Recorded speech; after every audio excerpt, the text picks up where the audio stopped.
Hi folks, Chris Bro with another class DIY recipe. This is number 7. It's a simple report, number of actions by action type. So as per usual, we want to go to Reports and Accountability and Reports. And for this DIY report, we're going to first filter down to DIYs in our reports, this view.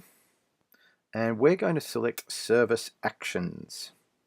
So this is DIY, not Project Service Actions, but DIY Service Actions. So a project, of course, would be services for the community. Okay, here we are. I'm going to open that just to give us a little bit more room. All right, to get started, typically you'd want to go save it and set it up and rename it in a manner in which would be consistent with your center's naming convention, so you can find them easily. There's another video about saving as well as exporting and setting up various permissions, etc. for individual reports. But let's begin this process with a simple date range. What we might do, instead of the typical default date range, which will give you a start and end date, I'll just make it the last 12 months.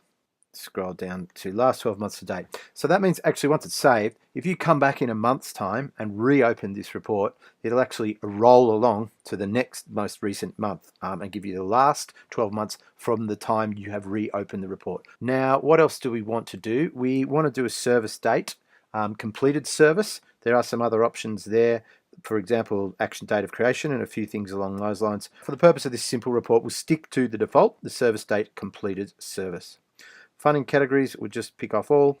And we do want to include custom fields as a rule, so we can pick off custom fields if we need to. So what we're going to do is grab a couple of data items here, and we will start by opening the field list. And we can either do that in two ways. You should know by now we can go to customize columns, and that does it. I'll just shut that because the other way is right click and show field list.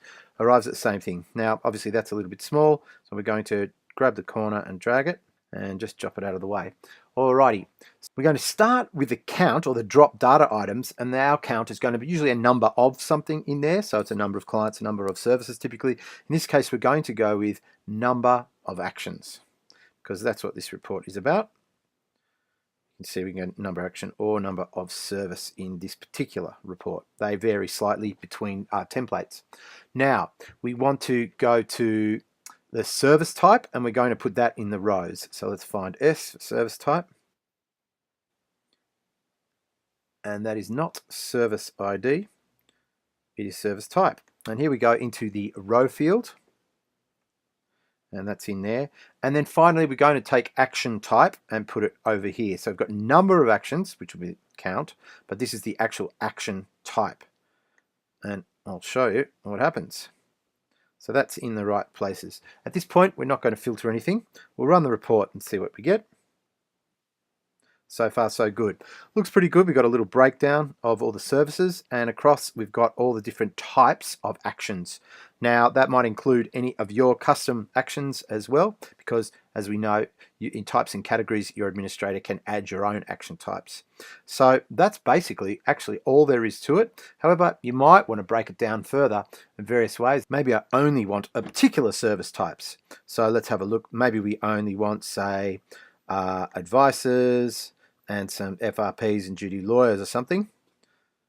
And we can see that that squashed it down to a lot less. All right, the other thing we might want to choose to do is perhaps filter it just by what services are assigned to particular workers. So we might want to just drop in, say, assigned to, and we could say filter it just to a particular worker. And to do that, we could just, again, click on the champagne glass, and we might only say one particular worker. Get the breakdown there. All right, and we could keep going. We could replace typically something like service type and replace it with a funding category by action types and things like that. So there's a number of different ways that we can do with it. You can mix and match. Once you're happy with what you've got, just save it. You could edit again and save it multiple times, particularly if you were breaking down per worker, etc. But I might just get rid of that one, and perhaps return this to what the original idea was, to show all. So there's the original recipe. I hope that's helpful.